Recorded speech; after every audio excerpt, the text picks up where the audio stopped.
नमस्कार, मेरा नाम है डॉक्टर पुरु धवन और आज इस वीडियो में हम बात करने वाले हैं उन कारणों के बारे में जिसकी वजह से आपकी किडनी खराब होती है। और जब किडनी खराब होनी शुरू होती है तो हमारे शरीर में क्या क्या सिम्टम आते हैं और किस किस वजह से आते हैं, इन सब के बारे में डिटेल में हम बात करेंगे इस वीडियो के अंदर।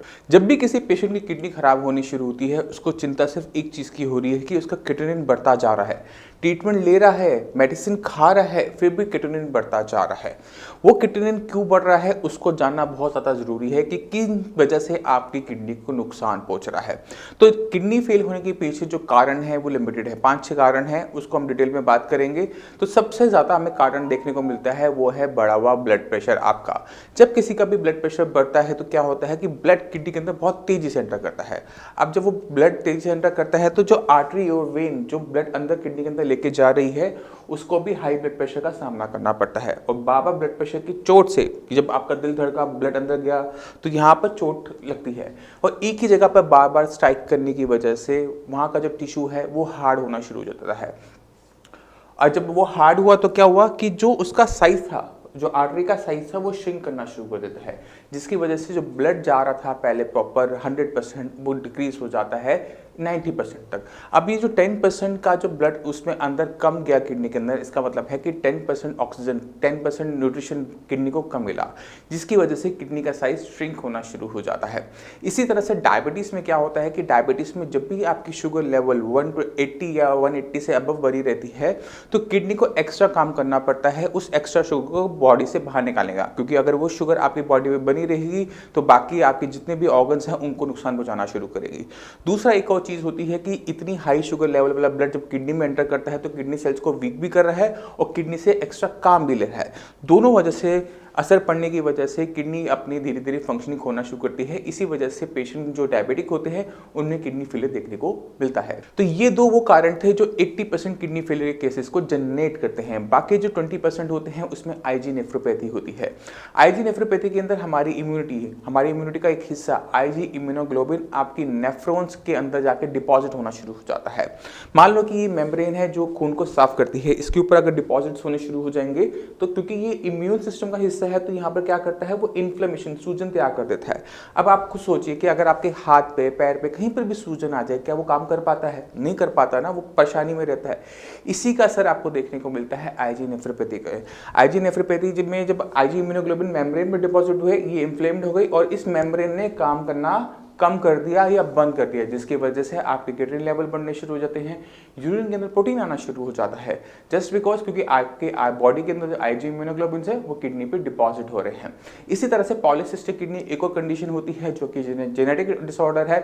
उसके अंदर क्या हो रहा था, किडनी का साइज बड़ा हो रहा होता है। किडनी का साइज बड़ा इस वजह से नहीं हो रहा कि वो अपनी परफॉर्मेंस बढ़ा रही है, वो साइज इसलिए बड़ा हो रहा होता है क्योंकि उसके ऊपर सिस्ट बन रही हैं, मल्टीपल सिस्ट बन जाती हैं, गांठें बन जाती हैं, रसोलियां बन जाती है, जिसकी वजह से क्या होता है प्रेशर बनता है किडनी के अंदर की तरफ, जिसकी वजह से किडनी की फंक्शनिंग घटनी शुरू हो जाती है। किडनी कम साफ कर पाती है खून को और आपकी बॉडी के अंदर किडनी लेवल, यूरिया लेवल बढ़ने शुरू हो जाते हैं।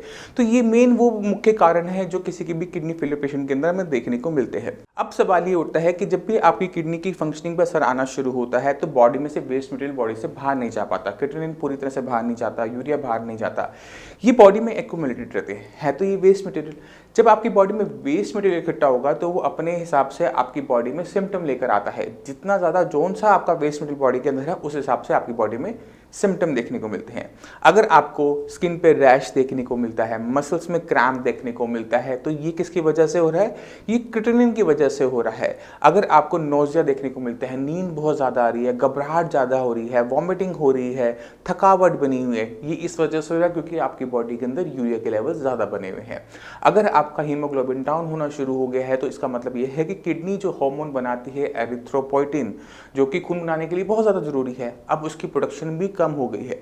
और जैसे ही इसकी प्रोडक्शन कम होती है तो क्या होता है कि खून कम हुआ, खून की वजह से आपके शरीर में एनीमिया हुआ तो आपका लॉस ऑफ एपेटाइट दिखना, सांस फूलना, घबराहट जल्दी होना, ये सारे सिम्टम्स देखने को मिल जाते हैं। तो आपके शरीर में किस चीज़ की कमी है, कि क्या चीज़ ज़्यादा हो रही है, उस पर डिपेंड करेगा कि आपकी बॉडी में सिम्टम क्या आएंगे। अब जैसे यूरिया आपकी बॉडी में ज़्यादा इकट्ठा होगा, जैसे मैंने आपको पहले बताया, वॉमिटिंग होती है, नोजिया होता है, फटीग होता है, साथ साथ आपके मुंह से स्मेल आती है, यूरिया वाली स्मेल आनी शुरू होती है, क्योंकि यूरिया आपकी बॉडी में डिपॉजिट है।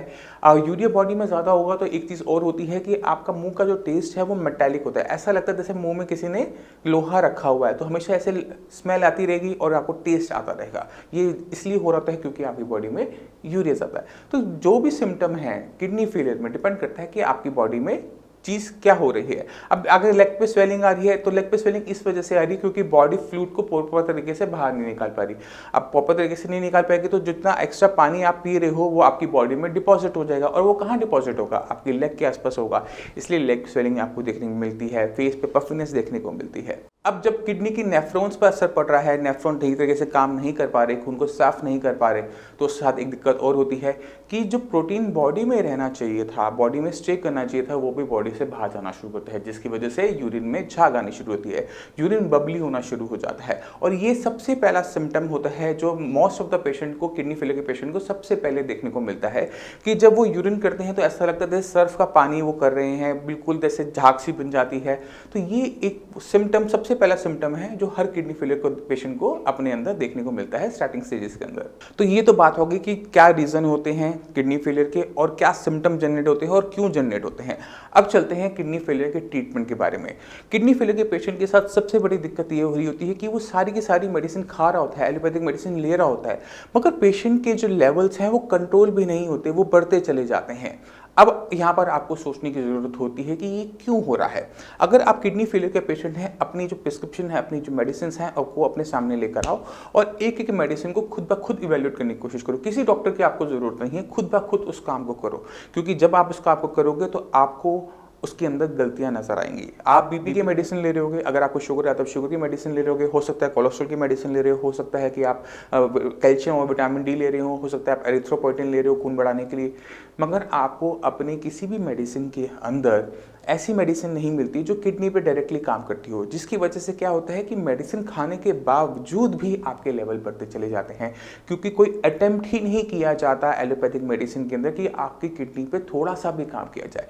जिसकी वजह से अगर आपके लेवल स्टार्ट हुए, आपको पता लगा कि आपके किडनी लेवल 2 है, आपने वहाँ से मेडिसिन स्टार्ट की और आप क्या देखते हो कि कुछ टाइम के अंदर वो 3 होता है और कुछ टाइम बाद वो 4 होता है, और जैसे ही 4 का लेवल क्रॉस होता है ये सडनली बहुत तेज़ी से बढ़ना शुरू कर देते हैं, 15-15 दिन के अंदर एक पॉइंट का जंप लगाना शुरू कर देते हैं।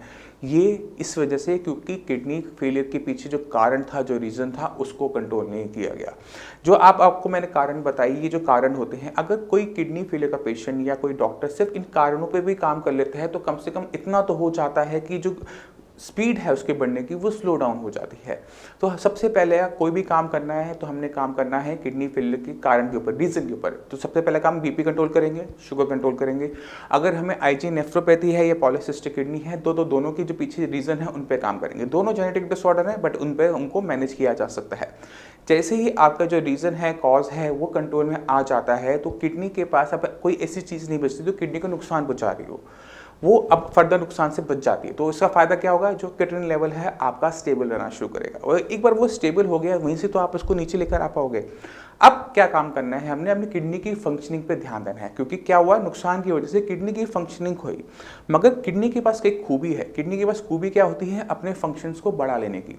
जैसे हमारा लीवर है, उसके पास एक नेचुरल हीलिंग पावर है अपने आप को रीजनरेट कर लेने की, मगर किडनी के पास अपने पास रीजनरेट करने की पावर तो नहीं है, बट अपने फंक्शंस को बढ़ा लेने की है, कंपनसेटरी वो इफेक्ट दिखाती है। जैसे अगर एक इंसान ने अपनी किडनी दूसरे इंसान को दी, जिसने अपनी किडनी दी होती है, उसके किडनी लेवल बढ़ते हैं, नहीं बढ़ते। यूरिया बढ़ता है, नहीं बढ़ता। क्यों नहीं बढ़ता, उसके किडनी का फंक्शन तो 50% हो गया।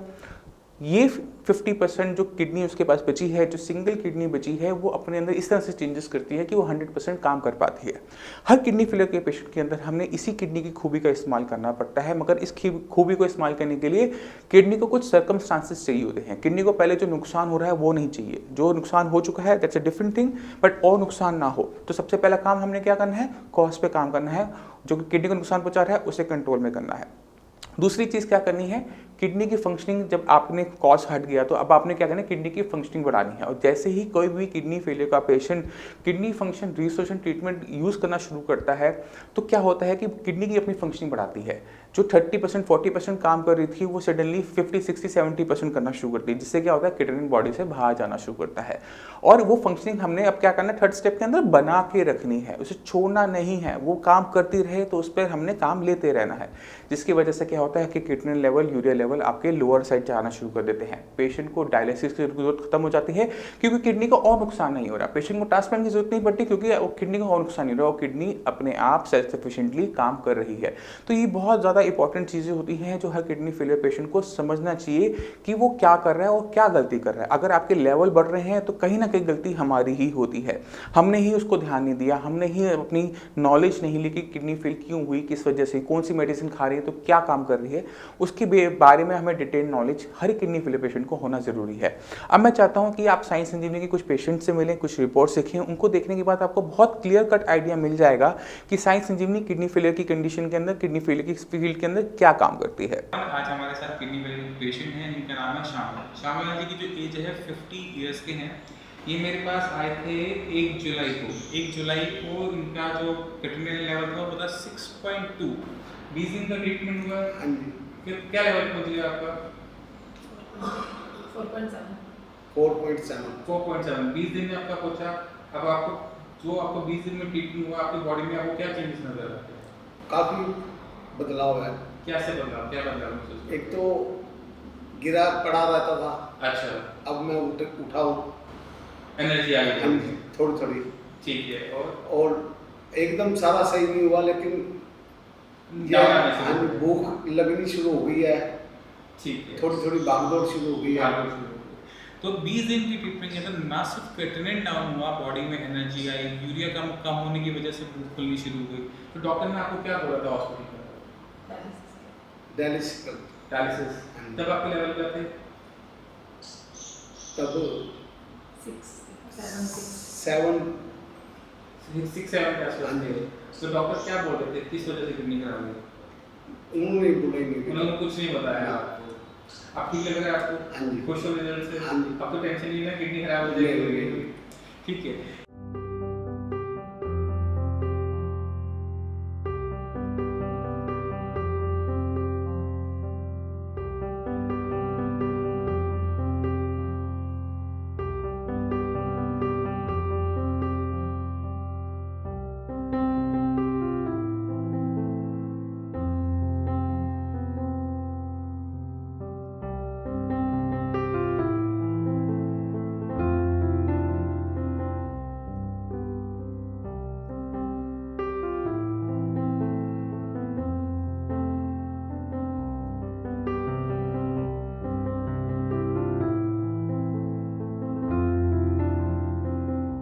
तो आपने खुद देखा कि किडनी फेलियर की कंडीशन जहाँ जिसको लाइलाज समझा जाता है, जहाँ ये कहा जाता है कि आपकी किडनी फेल होगी ही रहेगी, आपको डायलिसिस करवाना ही पड़ेगा, आपको ट्रांसप्लांट करवाना ही पड़ेगा, वो चीज़ रोकी जा सकती है अगर किडनी फेलियर पे जो अप्रोच है, लाइन ऑफ ट्रीटमेंट है, वो सही बनाया जाता है, सही तरीके से काम किया जाता है, स्टेप बाय स्टेप किया जाता है। तो जितने भी किडनी फेलियर के पेशेंट हैं जिनको लग रहा है, जिनको डर लग रहा है कि उनकी किडनी फेल हो जाएगी, डायलिसिस करवाना पड़ेगा, वो अपने अंदर से डर को निकाल दें और सही तरीके से नॉलेज लें कि उनकी किडनी फेल क्यों हो रही है, किस वजह से हो रही है और उस पर कैसे काम करना है। इसको आप अगर डेप्थ में समझ जाओगे, जैसे मैं समझता हूँ वैसे आप समझ जाओगे, तो आप अपनी किडनी में बहुत अच्छे तरीके से काम कर पाओगे। मैं उम्मीद करता हूँ इस वीडियो से आप काफ़ी कुछ समझ गए, किडनी फेल क्यों होती है, किन कारणों से होती है, क्या सिम्टम आते हैं, क्यों आते हैं और उसका ट्रीटमेंट क्या है। फिर भी आपके माइंड में कोई भी डाउट हो, कुछ भी पूछना चाहते हो, तो नीचे दिए नंबर पर कॉल करके साइंस इंजीनियरिंग डॉक्टर से आप फ्री ऑफ कॉस्ट कंसल्टेशन ले सकते हैं। आप अपॉइंटमेंट लेकर मेरे से भी आकर मिल सकते हैं।